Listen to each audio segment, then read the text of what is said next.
এই নেহা মেয়েটা একটা মোটা কাঠের গুঁড়িকে লেকের জলে ঠেলে দিল। তারপর সেটাকে শক্ত করে ধরে ধীরে ধীরে সাঁতার কাটতে কাটতে লেকের একেবারে মাঝখানে পৌঁছতে লাগলো। এরপর সঠিক জায়গায় পৌঁছানোর আন্দাজ পেতেই নেহা একটা লম্বা শ্বাস নিয়ে পানির গভীরে ডুব দিল। পানির নিচে খোঁজাখুঁজি করার সময় হঠাৎ তার চোখে পড়ে পানির নিচে ডুবে থাকা একটি ভাঙা বিমানের ওপর। এরপর বিমানের কেবিনের ভেতরে যেতেই সে কয়েকটা ব্যাগ দেখতে পায়, আর সেই ব্যাগগুলো নিয়ে দ্রুত জলের ওপরে উঠে আসে।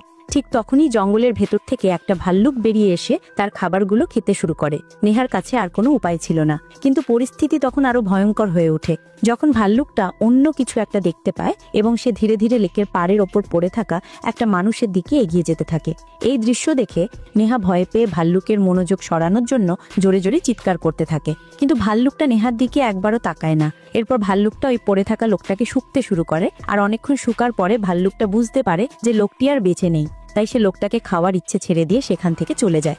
এটা দেখে নেহা স্বস্তির নিঃশ্বাস ফেলে এবং দ্রুত পাড়ে এসে ব্যাগগুলো খোলে, কিন্তু ব্যাগগুলো খুলতেই ব্যাগের ভেতরে কাজের কিছুই ছিল না। ভিতরে ছিল শুধু কোটি কোটি টাকা।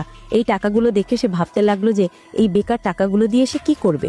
এরপর সে ব্যাগ থেকে একটা চশমা বের করে, আর সেই চশমার গ্লাস ব্যবহার করে টাকার ওপর আগুন জ্বালানোর চেষ্টা করে। অবশেষে সে আগুন জ্বালাতে সফল হয়, আর এই আগুন তার মনে বেঁচে থাকার এক নতুন আশা জাগিয়ে তোলে। এরপর সে এদিক ওদিক থেকে কিছু ভাঙাচোরা জিনিস জোগাড় করে লেকের জল ফোটাতে শুরু করে।